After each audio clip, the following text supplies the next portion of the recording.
Welcome to GrumbleJones, going cardboard episode 6. This is the second time I'm trying to record this. The first time, apparently, I wasn't recording. Did the whole thing was not recorded. So anyway, what I'm trying to accomplish with this particular episode 6 is the first AAR. The thing that I've talked about doing for the past 5 episodes. I think I'm finally ready to do it, and I believe this will be the start of something new. To take the traditional GrumbleJones AARs and put them into a YouTube format. I may also replicate them on the GrumbleJones blog as well, so that they're available there as well. But I really wanted to see what we could do with this medium and take the written dialogue that you guys are familiar with from the blog and put that into words, put that into emotions where you can see and hear me as I talk about the game. In this particular instance, we're talking about Schwerpunkt scenario SP96 Husum Hotfoot. Dan Best and I played this on May 1st of this year. I was the defending German SS, Dan the attacking British. We played all 5.5 turns and did so in about 3.5 hours. The result would be a British victory for Dan. Schwerpunkt 8 is an older Schwerpunkt. It goes back to 2002. So, in this era of constant new product being launched, it's likely that many of us have moved past the very early Schwerpunkts, and maybe if you haven't played those in a long time or you haven't played them at all, I would highly recommend going back and digging out Schwerpunkt 8. Very, very good. We would play 4 scenarios over this weekend. We'll talk about the other 3 at the end, but Dan and I enjoyed all 4 games very, very much. They were all great. So the victory conditions in this particular scenario, the British player wins a game end if there are no good order armed German MMCs on between hex rows 10T and 10EE. So that's basically right here on board 10. And these are British infantry points for the 2 particular attacking elements. As the attacker, I would command elements of Company 5 SS Ausbildungs und Ersatz Battalion 12 SS Panzer Division 12 Hitler Jugend, and elements of Battalion 1 Marine Grenadier Regiment 6 Marine Infantry Division 2. The inclusion of a Hitler Youth or Hitler Youth unit part of the 12th SS Panzer Division in this particular theater, I did have some questions about that, but I think we have to yield to the scenario designer that he knows exactly what the force composition should have been. So we will proceed with that. As the defender, Dan would command the elements of the 4th Battalion King Shropshire Light Infantry, 3rd Royal Tank Regiment, 11th Armored Division. 2 very storied British units. The 11th Armored, fighting from Normandy through Operation Goodwin on into Belgium and liberating Antwerp. And again, the Shropshire Light Infantry, long history as well. And like so many British units, just really in-depth history going back to the Victorian age in many cases.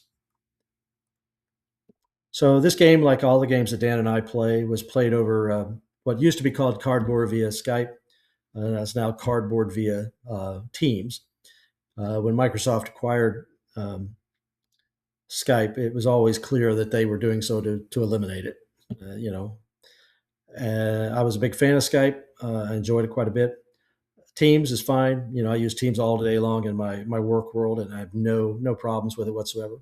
You can do all the same chats, share all your information, files back and forth. So I found it to be just as good as Skype. And you can see here the way that Dan and I play. This large screen image is Dan's camera looking at his dice cup. This little inset is my camera located here in this jerry-rigged situation that I have, looking down at my dice tower. So throughout the game, we are looking at each other's dice. I trust Dan implicitly, and I like to think that Dan would trust me implicitly that we would never cheat on a die roll. Just not something that we would ever do. And you can see how I have my forces laid out. I usually have the 2 Army boxes here. Then I have the infantry player aid counters and the armor player aid counters. Other ones are nearby if I need smoke or if I need terrain features or if I have weather or I need prisoners or mines. And I have one of these great frames that I got one year at March Madness in Kansas City.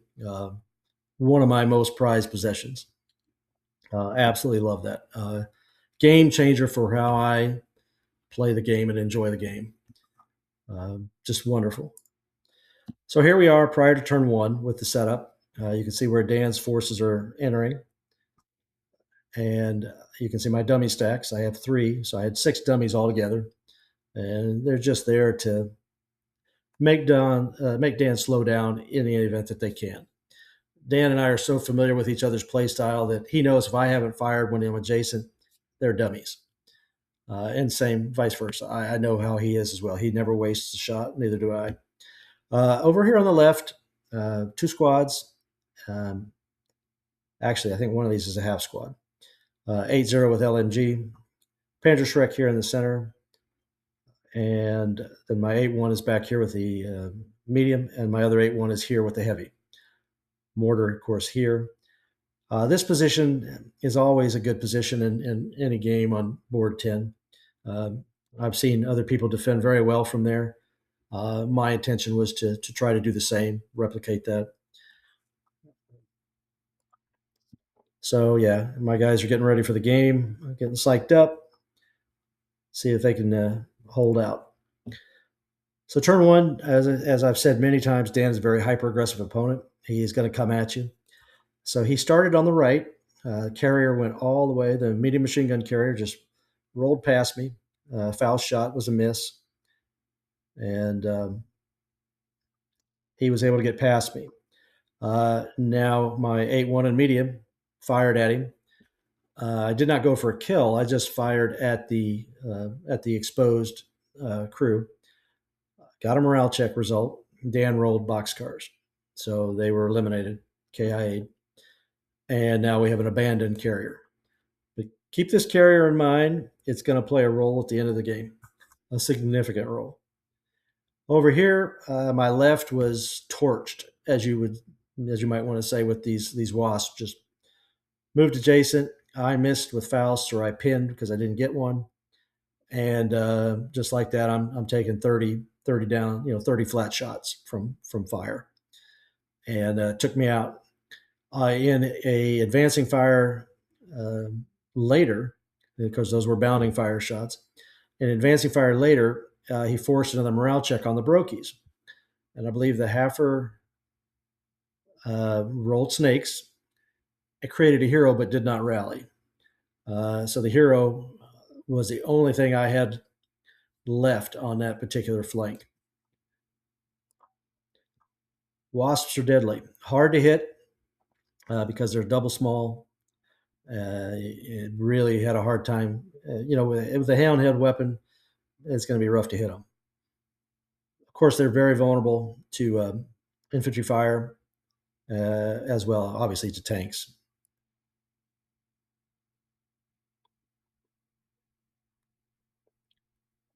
So here we have the basically the British penetration after the first turn. Fairly well. He's got his infantry moving up where he needs them. He limited the dummies over here. His infantry are preparing to kind of turn my flank. As a point of interest, this 447 is a BFP 447 SS. I keep all my SS in one box. I didn't want to get out the other box and get a Wehrmacht 447, so I used 3 of the BFP 447 SS to represent the Marine units.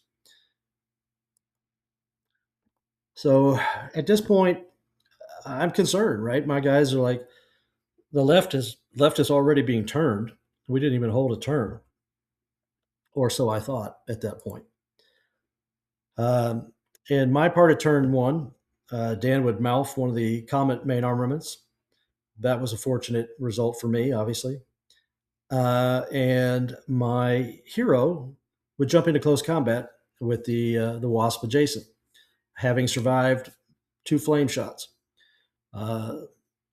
So that was pretty good result. Of course, I went for an ATMM, anti-tank metallic mine, and I was able to get one. So our close combat, as we said, and I really need to take out a wasp. So ATMMs, anti-tank metallic mines, C13.7, late war Germans. Whenever you're in close combat with AFE, make sure you make this roll. If you get one, I believe it adds an extra -2 to your dice. Didn't help me though, right? I think I rolled an 8 or a 9, whatever it was. It was no effect, and now I was in melee with the carrier. So turn 2, Dan starts up the carrier. I CC reaction fire with the hero, got an ATMM again, and I destroyed the carrier. So that was a great result. Getting rid of one of the flame tanks was absolutely necessary. Getting rid of both of them obviously has to happen if the British or if the Germans intend to win the scenario. They are just deadly. Dan pretty much went through here. He had 2 tanks overrun this one broken squad. I'm sorry, 1 tank. The other tank went around. This one with the good main armament. And as you can see, he's parked adjacent with his rear to my 81 millimeter mortar team, which they have not revealed themselves at this point. The other carrier came over. I went for a IFT result against him with the heavy.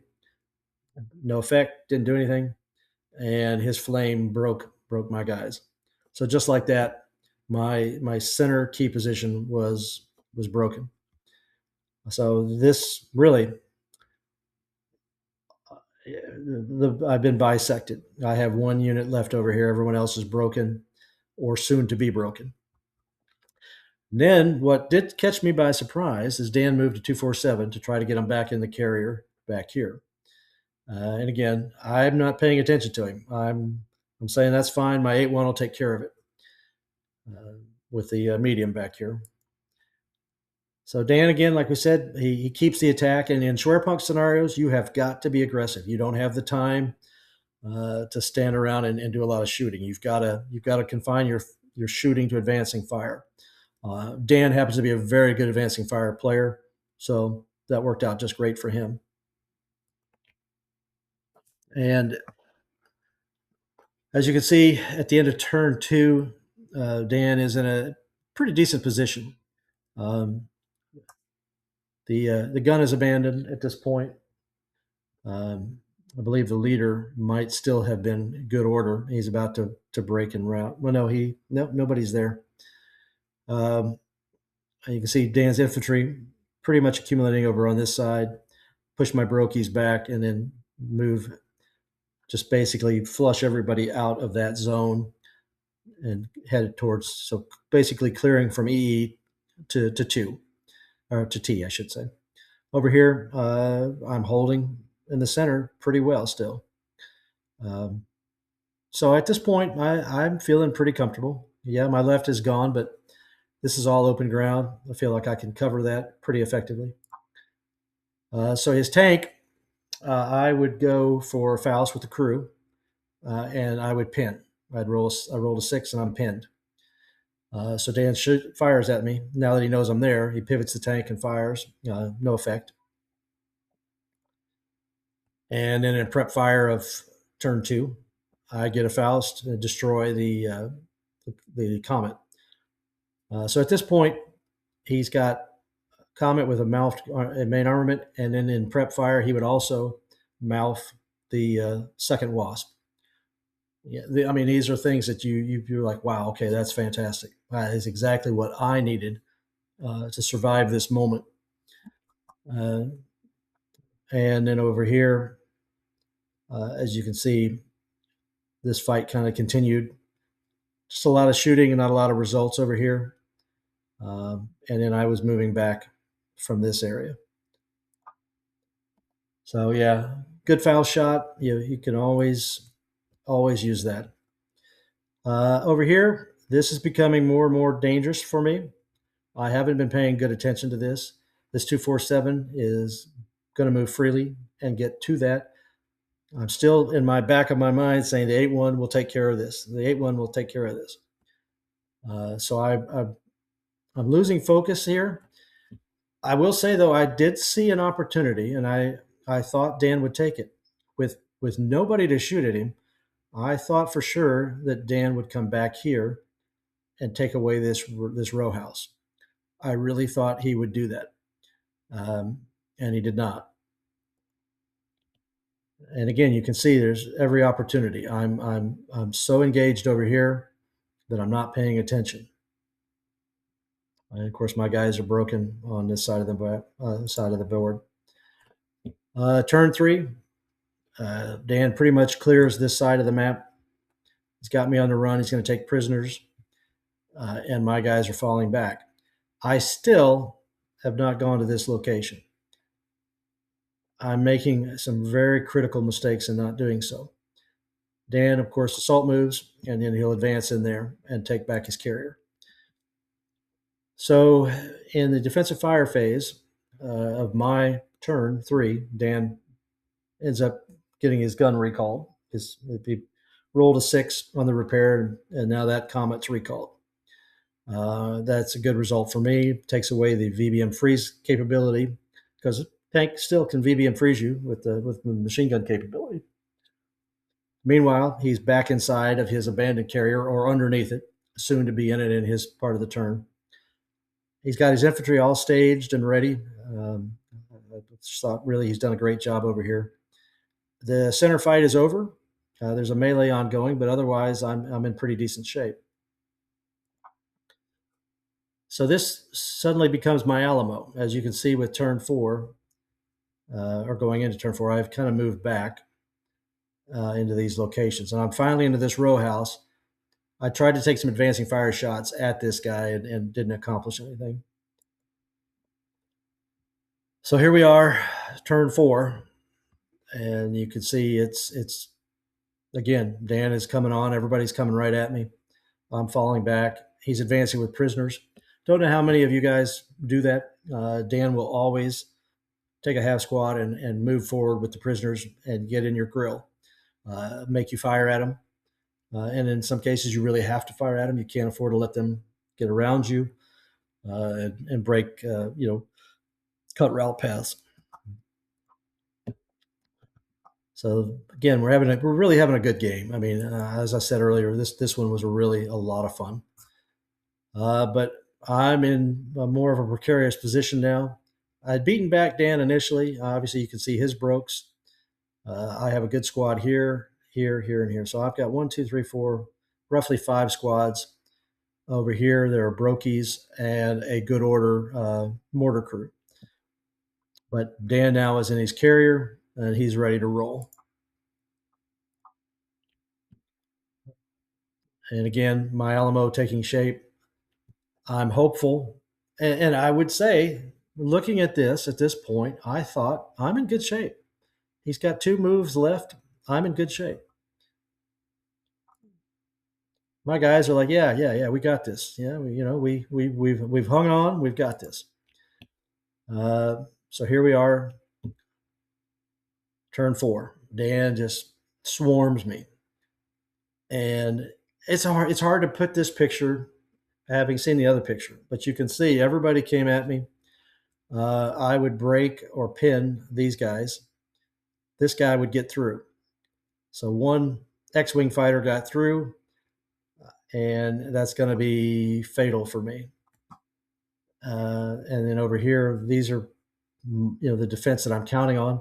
Carrier comes at me. I believe he was going to attempt to freeze, but I was able to stun him before he got into that capability. Meanwhile, we're kind of holding out here, but his guys are still advancing. So again, fantastic kind of fighting. You got lots of close combat. You got great energy in this game. Just a lot of fun.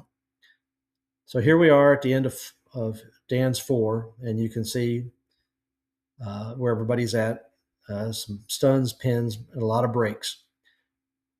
But there's still plenty of Shropshire Light Infantry coming at me. So over here, I would end up being broken and have to route. And then his squad that got through the wire, that X-Wing fighter is now in melee with my guy. And his guys are all in good positions. At this point, the prisoners are dead. I ended up having to shoot that half squad and killing the prisoners. So here we are at game end, last turn, and you can see what happened. Dan got into position to take me out. My guys all broke in the row house that I was confident would stay for the course of the game, but I missed easy morale checks. And once they broke, that was it. Dan could focus on basically the only two I had left, two positions. So the carrier, after it unstunned, put me in VBM freeze, which can do. The ASL Academy guys, Neil and Scott and Stu, were all talking about this. As a matter of fact, 2 episodes ago, I think, where they're talking about how is it that a VBM freeze is capable, for an open top vehicle instead of a Tiger. What would terrify the guys in the house so much from a universal carrier? But those are the rules, and that worked out really well. Could not defend myself. Came into melee. Of course, I'm not good order. Have to be good order to win the scenario. So that group is gone. Over here, this is just an encircled officer. He cannot control, via the SSRs. He adds nothing. Cannot be, he doesn't count towards the victory. And then over here, we're in melee. Dan would halfer me, and I'm no longer good order, and that would be game. Dan would have the win. So it was really a solid victory for Dan. I always congratulate him, and I thought this was a great win. He stuck to a particular course of action, turning that left, sweeping everybody, and compressing. And then he had his guy in the back door that I thought I had eliminated on turn 1, was right back at it at the end of the game, and I would say cost me the game in a lot of ways. Here are the other games that we played. We would play Assaulting Tests, Fangs of the Tiger, Husum Hotfoot, and Show a Little Guts. And again, I thought all 4 of them were outstanding. Dan enjoyed them as well. It's rare that we have 4 games in a row on a weekend that we like. That would be rare in any instance. But in this case, all 4 from the very same pack were just explosive, fun, just really enjoyable. So I highly recommend it. If you don't own Schwerpunkt 8, grab a copy. And if you do, go back and play these again. They're well worth your time. So that concludes the first AAR. Hopefully, we got a format with this that I think is gonna vibe with people a little bit more than some of the Going Cardboard episodes. It's a lot more fun to talk about the game and see one in action than it is to just kind of sit and ruminate. But anyway, thanks for watching, and remember to always hold the line.